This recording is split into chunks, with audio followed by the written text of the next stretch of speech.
Ramzy Baroud is a senior research fellow at the Istanbul Zaim University's Center for Islam and Global Affairs, and he joins me now live from Seattle. Thank you so much for being with us on the program.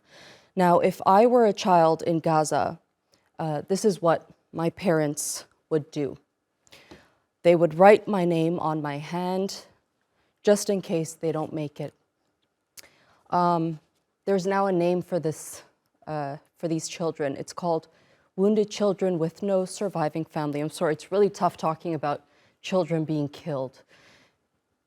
If the bombardment continues at this rate, along with the complete siege of the Strip, what is that going to lead to?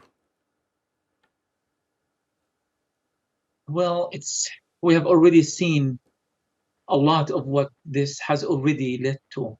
We have seen that thousands of children have been killed, thousands are missing, and the thing that hurts the most is that thousands will be killed, children who are now alive, perhaps unaware of much of what is happening or the politics behind it all, or why Washington continues to support such a vile regime against them and their families.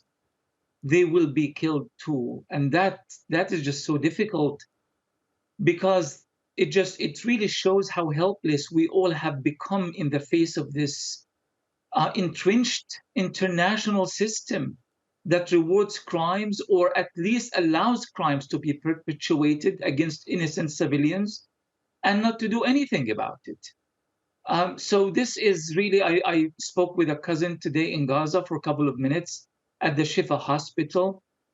Half of his family are gone, they're all killed. Some of those surviving are at the Shifa hospital and other hospitals. Some of the children had parts of their bodies amputated. He kept repeating, Alhamdulillah, all thanks to Allah. And then uh, he asked, how am I doing? I'm thousands of miles away, I'm fine. But this is Gaza, this incredible resilience, this incredible spirit of those people. You know, he's checking on me to see how am I doing while he lost half of his family.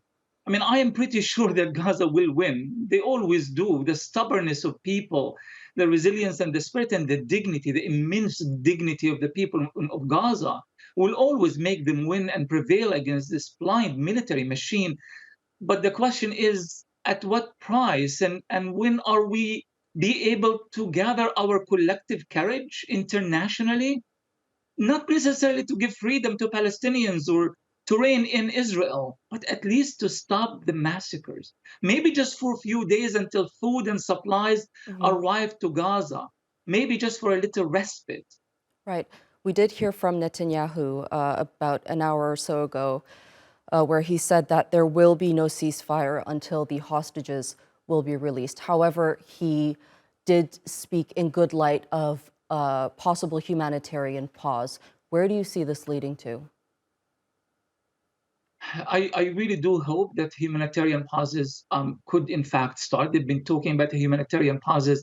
The first time they talked about it, it was about a couple of weeks ago. Between then and now, tens of thousands of people have been killed, wounded, missing, and hundreds of thousands have been made homeless. So I really do hope that we don't talk about it for another 2 or 3 weeks because the price is going to be very high. But this is definitely urgently, critically needed for the people of Gaza, and perhaps we can build on these humanitarian pauses. Perhaps we can start prolonging them until we reach a permanent ceasefire in Gaza, which is half of it, if not more, of all residential buildings, all infrastructure has been completely obliterated and destroyed. Right, we are hearing from the World Food Program that there are only 5 days of food left in Gaza.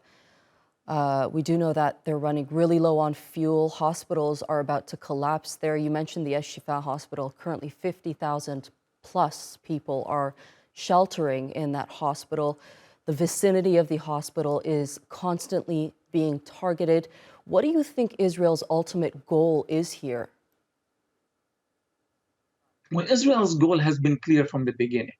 Number one, strategically, they don't actually have a very clear goal because they know pretty much that Hamas as a resistance movement cannot be eliminated from Gaza. So the attack and the focus has been on the civilian. We're going to push the civilians to their knees to put the kind of emotional pressure on the various Palestinian movements in Gaza so that they will relent and give us what they want. But the result is Gazans are at a degree of near starvation. I have a sister who's a doctor in Khan Yunis.